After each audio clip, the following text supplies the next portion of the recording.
ষাটোর্ধ্ব মায়ের উপর অকথ্য অত্যাচার, সম্পত্তি লিখিয়ে নিয়ে মারধর করে রাতের অন্ধকারে মাকে বাড়ি থেকে বের করে দিল ছেলে ও বৌমা। ঘটনাটি ঘটেছে নরেন্দ্রপুর থানা এলাকার রামচন্দ্রপুরে। সেই রাতে নরেন্দ্রপুর থানায় অভিযোগ দায়ের করেন আক্রান্ত অনিতা দাস। অভিযোগের ভিত্তিতে ঘটনার তদন্ত শুরু করেছে পুলিশ। নিজের ছেলে বৌমার হাতে নির্যাতনের শিকার হয়ে কি জানিয়েছেন অনিতা দাস, শুনুন। মায়ের থেকে সম্পত্তি লিখিয়ে নিয়ে মাকে মারধর করে রাতের বেলায় বাড়ি থেকে বের করে দিল ছেলে ও বৌমা।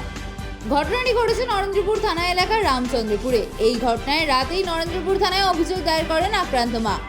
মায়ের অভিযোগের ভিত্তিতে ঘটনা তদন্ত শুরু করেছে পুলিশ। নরেন্দ্রপুর থানা এলাকার রামচন্দ্রপুরের বাসিন্দা ষাটোর্ধ্ব অনিতা দাস। তার একটি ছেলে ও একটি মেয়ে।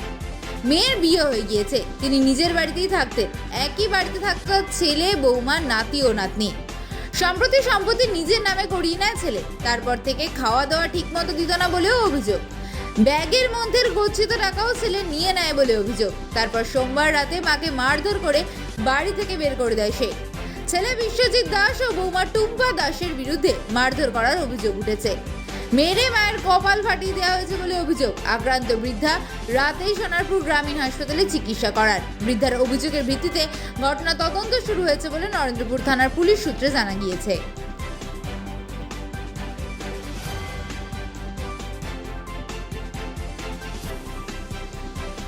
বলো তো কি জন্য মারধর করলো, কে কে মারধর করেছে?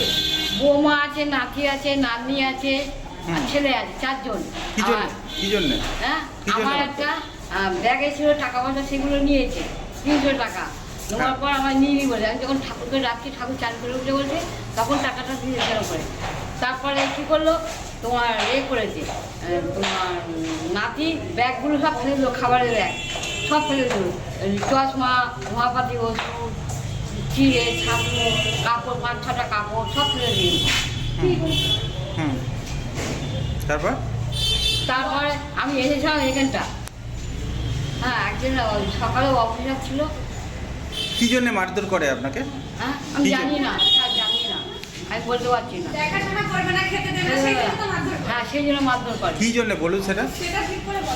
ওইটা আমার দেখাশোনা করে না, আমাকে থাকতে দেবে না ঘরে, খেতে দেবে না, জল দেবে না, পায়খানা করতে দেবে না। সম্পত্তি ঢোকাটা নিয়ে নিয়েছে, লিখে নিয়েছে? হ্যাঁ, নিজের নামে লিখে নিয়েছে। তাহলে অসুবিধা কি?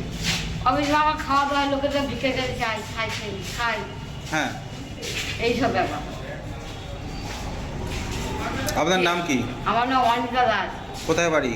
রামচন্দ্রপুর।